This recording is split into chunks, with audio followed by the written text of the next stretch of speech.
اس کا منہ سیاہ کیا جائے کہ اس نے یہ گناہ کیوں کیا اور ایک بے جان بچی کو کیوں دفن کیا. وَإِذَا الصُّحُفُ نُشِرَتْ اعمال نامے کھل جائیں گے. ابھی سب بند پڑے ہیں، سب کھل جائیں گے. اخباروں سے بھی زیادہ کھلے ہوئے ہوں گے، خبروں سے بھی زیادہ کھلے ہوں گے، بالکل سب کے سامنے ہوں گے، پوری دنیا دیکھ رہی ہوگی. وَإِذَا السَّمَاءُ كُشِطَتْ آسمان کی کھال نوچ لی جائے گی، اس کی جلد کھینچ لی جائے گی. وَإِذَا الْجَحِيمُ سُعِرَتْ جہنم جہیم بھڑکا دی جائے گی. اس کی لپٹ دیکھیں گے، وہ بھڑکائی جا رہی ہوگی.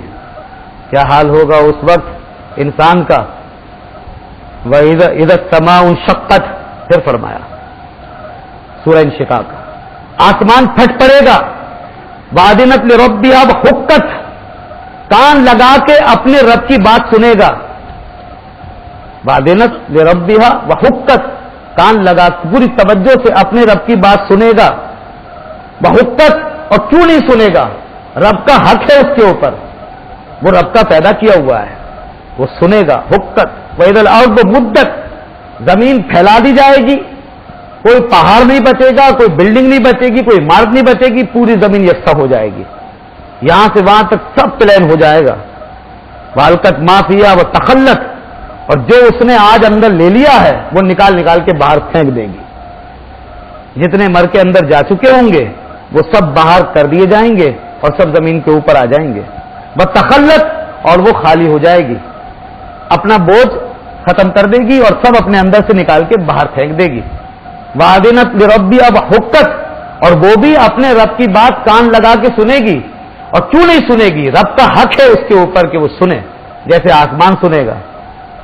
یہ ہوگا زمین اور آسمان کا حال، یہ ہوگا قیامت کا حال. اور اللہ فرماتا ہے کہ وہ وَإِذَا جَاءَتِ الطَّامَّةُ الْكُبْرَى وہ بہت بڑی مصیبت ہوگی، بہت بڑی مصیبت.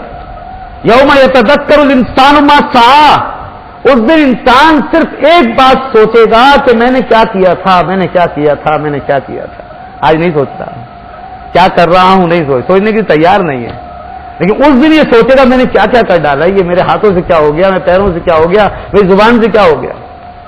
اللہ فرماتا ہے فَإِذَا جَاءَتِ الصَّاخَّةُ جب وہ کان پھاڑ دینے والی آ جائے گی قیامت، جب وہ کانوں کو پھاڑ دینے والی آئے گی پھر ہوش اڑ جائیں گے. یوم یفر المرء من اخیہ پھر بھائی بھائی سے بھاگے گا، رشتے ختم، سارے رشتے ٹوٹنا شروع ہو جائیں گے، پہچان ختم ہو جائے گی، کوئی کسی کو دیکھنے والا نہیں ہوگا. فرمایا یوم یفر المرء من اخیہ بھائی بھائی سے بھاگے گا، وامہ وابیہ ماں سے بھاگے گا، باپ سے بھاگے گا، وصاحبتہ وبنیہ اپنی بیوی سے بھاگے گا، اپنے بچوں سے بھاگے گا. ایک دوسرے کے پاس آئیں گے، آپ ہمارے یہ، آپ ہمارے وہ. نہ بابا نہ، آج کچھ نہیں، سب ایک دوسرے سے بھاگتے نظر آئیں گے. وہ بنی اپنے بیٹوں سے، اپنی بیوی سے، اپنے بچوں سے، اپنی ماں سے، باپ سے. یومئذ لکل یومئذ منہم شأن یغنیہ اس دن ہر ایک کا ایک حال ہوگا جس میں وہ گم ہوگا، اس کو ہوش ہی نہیں ہوگا. رب ذوالجلال کا جلال ہوگا.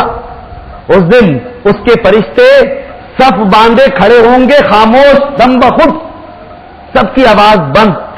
فرشتے والملائکۃ یوم یقوم الروح حضرت جبرائیل کھڑے ہوں گے ایک طرف، والملائکہ اور ملائکہ سارے صفیں باندھ کے، جس کی فوجیں کھڑی ہوں خاموش، اس کی شہنشاہیت کا کیا عالم ہوگا کہ وہ آج اس کے جلال سے بالکل صفیں باندھ کے اور سر جھکا کے کھڑے ہوں گے. لا یتکلمون الا من اذن له الرحمن کوئی کلام نہیں کر سکے گا، کوئی بات نہیں کر سکے گا. رب ذوالجلال اپنے جلال کا اظہار فرما رہا ہوگا. للہ الواحد القہار اس دن اللہ واحد قہار کی بادشاہت ہوگی. بادشاہ، امیر، سلطان، حاکم، غریب، فقیر، مسکین سارے کے سارے ہی اس وقت مجبور و لاچار اور خاموش. اللہ فرماتا ہے الا من اذن له الرحمن جس کو رحمان اجازت دے گا وہ بات کرے گا، جس کو رحمان اجازت دے گا وہ بات کرے گا. کس کو اجازت دے گا؟ اب لوگوں کو فکر ہوگی اب کیا کریں، اب کیا کریں، اب کہاں جائیں، کس کے پاس جائیں، کب تک اس طرح کھڑے رہیں، آخر کچھ تو سبیل نکلوائیں، کوئی تو بخشش کا سامان کرائیں. ہال ہی ہال ہے، خوف ہی خوف ہے، سب نے ساتھ چھوڑا ہوا ہے. چلو اب دیکھو ایک عرصہ جب گزر جائے گا اس ہال ناکی کا پھر دنیا نکلے گی، پھر جمع ہو کے لوگ نکلیں گے، پھر ڈھونڈیں گے کسی کو. کوئی دیکھو بھائی، کوئی آگے بڑھ کے کوئی بات تو کرے، کوئی سفارش تو کروائے، کوئی ہماری بخشش کا انتظام تو کروائے، اس مصیبت سے نجات.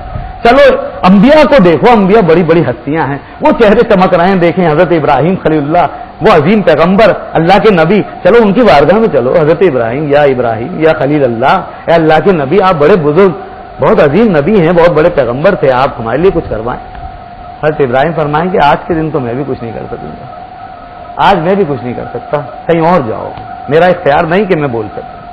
لوگ حضرت کلیم موسیٰ علیہ السلام کے پاس آئیں گے، یا کلیم اللہ، آپ اللہ کے نبی جلد کرے پیغمبر، کوئی طور پہ آپ ہم کلام ہوتے، اللہ نے ہم کلام کا شرف دیا، آپ اللہ کے نبی ہیں، آپ ہمارے لیے کچھ کرائیں. فرمائیں کہ نہیں میں کچھ نہیں کر سکتا، آج میں بھی کچھ نہیں کر سکتا، کہیں اور جاؤ. لوگ ایک ایک نبی کے پاس جاتے جائیں گے، مشہور انبیاء تمام کی خدمت میں حاضری دیں گے، اور اس کے بعد بالآخر حضرت عیسیٰ علیہ السلام کی بارگاہ میں حاضر ہوں گے. آپ ہی کچھ کیجئے یا نبی اللہ، اے روح اللہ، اے کلمت اللہ، آپ اللہ کی روح قرار پائے، آپ اللہ کا کلمہ قرار پائے، آپ ہی کچھ کیجئے. وہ فرمائیں گے میں بھی کچھ نہیں کر سکتا، اذهبوا الی غیری.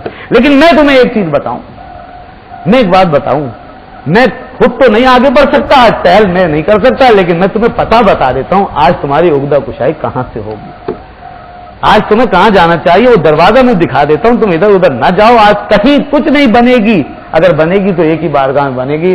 جاؤ شفیع روزگار کی بارگاہ میں جاؤ، جاؤ محمد الرسول اللہ کی بارگاہ میں جاؤ.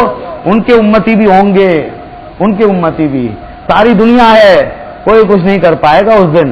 جاؤ آقا کو ڈھونڈو، اس آقا کو، ان آقا کو ڈھونڈو جن پر فرمایا سید ولد آدم یوم القیامت ولا فخر. قیامت کے دن ساری انسانیت کا سردار صرف میں ہی ہوں گا اور کوئی نہیں ہوگا، ساری انسانیت کا تاجدار میں ہوں گا. یہاں بھی ہوں لیکن وہاں سب مانیں گے، سب ڈھونڈیں گے، سب تلاش کریں گے، سب دیکھیں گے کہاں ہے میرا جھنڈا. وہ لواء الحمد، حمد کا جھنڈا ہوگا، میرا حمد کا جھنڈا جو سب سے اونچا ہوگا. میں وہ جھنڈا لے کے کھڑا ہوں گا اور میں انتظار کر رہا ہوں گا. جب امت آئے گی، جب دنیا آئے گی، تو وہ ایک ہی دربار ہوگا جہاں پہنچنے کے بعد لوگوں کے کانوں میں یہ امید افزا